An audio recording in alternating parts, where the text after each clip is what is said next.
Yo, what's up, everybody? I am D Davis, joined by T Dub. T Dub, how you doing, man? Good man, doing good, doing good. Been a little minute. We back though. We back.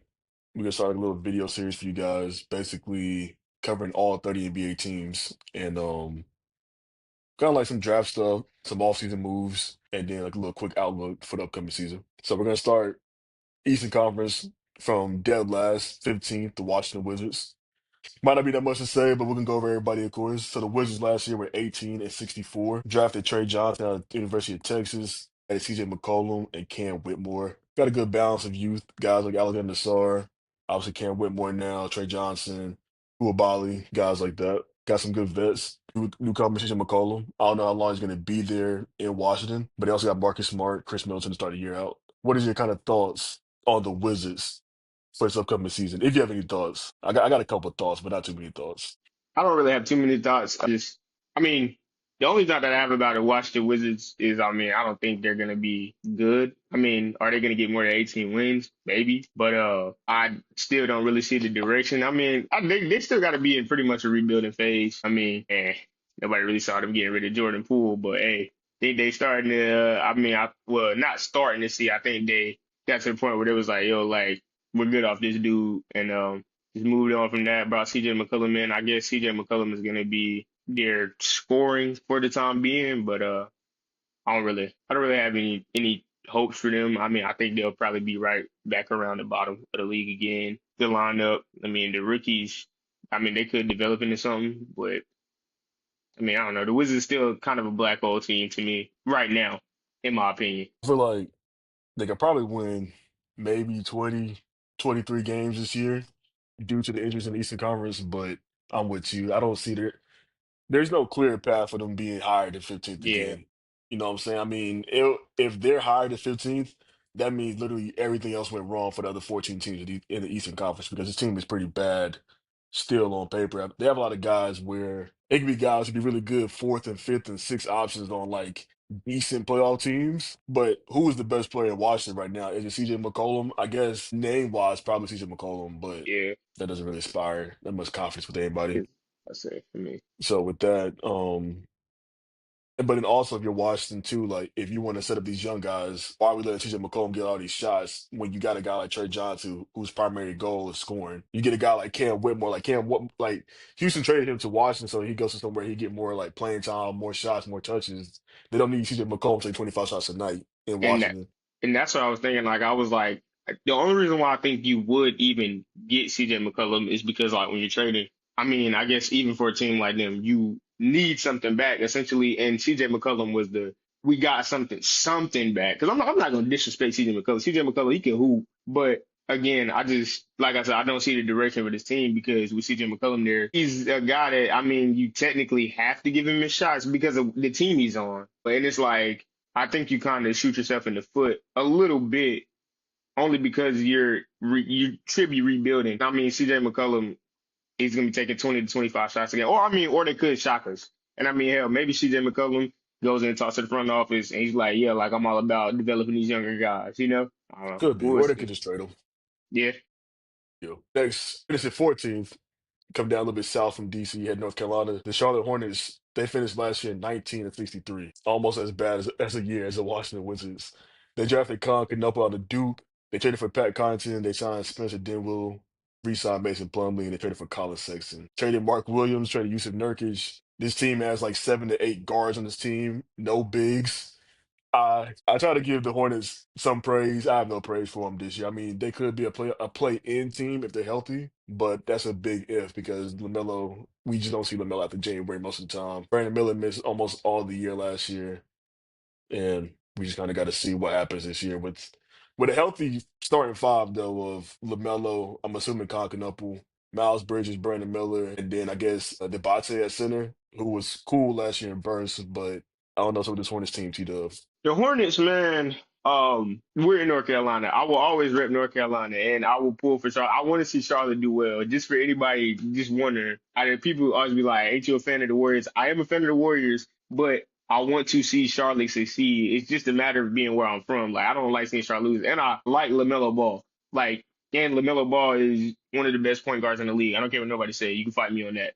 when healthy. Just the problem is we don't know if he's going to be healthy. Health is a big question of concern for LaMelo, just him personally, and then like Brandon Miller, he missed a lot of last season. I don't know if he's going to turn into a guy that starts to have health problems. Hopefully not, because him and LaMelo are a big part to the Hornets starting to become a more successful team. But I don't know what's up with this guard central, bro. Like it's kind A of lot of like guards. They reached out Trey Man as well. But we like Trey Man. Trey Man's a good yeah, guard.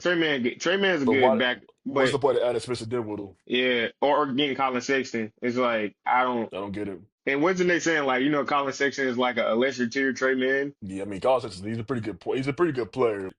I don't know if he's an upgrade over Trey Man. And then on the flip side, if you wanted to upgrade over Trey Man, why give Trey Man an extension? It's just like, what are they doing in Charlotte, man? Now on the flip side, since Lamelo's always been hurt, it's good to have all these guards because when Lamelo does go down, they have these guys, but we know they don't win games without Lamelo. Like they're not gonna win games with Colin Sexton as starting point guard. You know what I'm saying? If Lamelo goes down, it's like yeah, you got a whole bunch of guards that's not going to win you any games. But again, what's the point of having all these guards? You might as well just sign a team in hopes of looking forward to Lamelo being healthy. I don't think it's a good idea to plan for a player being unhealthy. Now, if he continues to be unhealthy, like for, in the future, then it's like you have to bite the bullet and kind of try to move on from that player, which I hope it don't come to that with LaMelo because LaMelo is kind of the only thing we have to look forward to in Charlotte. And again, I'm not disrespecting Brandon Miller. Brandon Miller is very vital for Charlotte to be successful going forward, him and LaMelo. And hopefully he develops into his potential to the player that he can become so the team can be successful. But they're not going anywhere without LaMelo, respectfully. Like, I mean, and then if they do move on from LaMelo because he's kind of stays injured, what do you get back? Like, are you just going into the dog days again? And I mean, Knuckle is a solid pickup. He's looking pretty decent in summer league right now. I don't know. We'll talk about the next guy that I wanted for the next team. I want to Knuckle ask you, cool. you said the dog days. How much worse does it get than 1963? That's what I'm saying. Like it's like if you move on from LaMelo, Well, if they trade LaMelo, are they going to win like 16 games or less? I don't. well, yeah, you're right. So you saying we already in the dog days? We're already in it. We're already in it, man. We're here. It's like I'm just more so thinking like I guess of wanting to come out. But if you move on from LaMelo, I think that well, okay, this is what I'm trying to say. If they move on from LaMelo, I think that extends the length of time of having the dog days. Not like it doesn't shorten it, you know? Nah, for sure. I mean, because you can't. There's nobody available that's better than LaMelo. Where that team would trade that player for LaMelo. Yeah. Which is why the Hornets, if you're going to double down LaMelo, they should have doubled down and traded for Zion Williamson, another guy that has health concerns. Because at least it's like, all right, if the Hornets are losing games because their best players are injured, that's one thing compared to they're just losing games because their best players are available and the team is just bad. It keeps buying them time because it's like, all right, well, if LaMelo's healthy, we're a decent team. 'Cause when LaMelo plays, they're like a 40% win team. So I mean, If granted, you he didn't just play that many games, so it's hard to tell on a volume standpoint, but but it's like if I you have mean, LaMelo and Zion and Brandon Miller, it's something to look forward to. yeah, just get some actual names beside them. Because I mean, even not trying to kill like Con Canova before his NBA career even starts. I don't think Con Canova will be bad, but I just don't see him turning into like it's just like is Con Canova gonna be a starting shooting guard on like any team? You know, I mean, you can start for the Hornets. So we'll go to the next team. Another team that dealt with heavy injuries last year, the Philadelphia 76ers, 24 and 58, drafted VJ Edge come out of Baylor. They didn't really make any offseason moves via free agency yet. Quentin Grimes still a free agent as of now. We'll see what happens, what type of deal he comes back on in Philly. I will say though, with their core of Embiid, Maxey, Paul George, Edgecombe, Jerry McCain, pretty solid core. It's kind of guard heavy, especially if they bring back Quentin Grimes. But I don't know, man. I don't know make a Philly. If you told me Philly was in the Eastern Conference next year, Eastern Conference Finals, I would believe you. If you tell me Philly, if Joel Embiid missed the entire season and Paul George played 18 games, I would believe you too. You know what I'm saying? This team, if I was Sixers fans, I would have no expectations for this year because they had high expectations last year and they flopped miserably. And Paul George already hurt. Well, he's not hurt, but he had knee surgery recently, and they're like Paul George may be back by training camp. But they said the same thing last year about Embiid, and Embiid didn't play until like December. So, and Embiid right now, I'm gonna let you speak. Embiid had remember, I don't know if you remember or not, his season was cut short because he had a cleanup procedure last year. They're saying Embiid might not be ready to start this season. What type of cleanup procedure takes over like 9 to 10 months? So I'll be very skeptical about the situation in Philly, but that's all I got to say for right now. Philadelphia, Philadelphia. Honestly, bro, I mean, they didn't draft bad. I mean, they got some good young guys with uh Maxi, McCain, and VJ Edgecombe. And their other centerpieces, Paul George and Joel Embiid. I mean, I guess as of recent, like Paul George, health wasn't always the story of his career, but I mean, like I guess recently now it's health, and I mean, and it's like when bro's available, he be looking bad sometimes. He don't really be looking bad, but just bro is never healthy. I mean, he's never been healthy. Bro came into the league and he wasn't healthy. Like I don't know. I don't know where do you go with Embiid, and I can't really see him getting healthier just because he's so big. But as a team, like I don't know, it's like, do you make a decision right here, right now? Do we just like start kind of handing the keys to these younger guys we're gonna? Because VJ Edgecombe, we know he's gonna be something. We wish he was down here in Charlotte, bro. As you can see, like McCain, he was looking pretty good when he was playing. I think he got hurt, but he was looking good when he was healthy, better than what some people thought he was going to be looking. And Maxi, not big on Maxi, but I mean, he's something. You know, Yeah, he he's not. I also. mean, you know, he got 40 point games in him. That's no secret. So I don't know if they kind of like need to make a decision. It's kind of like I don't know how they do that though, because Embiid technically hasn't done anything wrong. I guess the only thing that Embiid like decision wise is doing, like if he wasn't 100% healthy, like nobody knows why he played for the Olympics. Well, playing for a gold medal. Yeah, I mean, but if he wasn't healthy and he had like optional surgeries, why not just get healthy for your team? Yeah, I guess it depends on what you value more. I know with the Olympics, kind of only comes once every 4 years. So I mean, I won't kill him too much for that one. I'm not an Embiid guy. I've always said Embiid wasn't a top five guy. I thought his last top five seasons when he was an MVP, and after that, it's kind of been on the decline. I will say too. I mean, Quentin Grimes. I know you mentioned some of the other guys Philly got. If they bring back Quentin Grimes, Quentin Grimes set the world on fire last year. I mean, he's averaging like 22 a game I didn't even mention after he Quentin. got traded to the 76ers. It's gonna be very interesting to see what they do with him too, because this is the guy that kind of their offense was terrible when Embiid and Paul George and Maxey was out last year, but Grimes kind of kept them competitive down the stretch. And now you're just like, you haven't even paid this guy yet.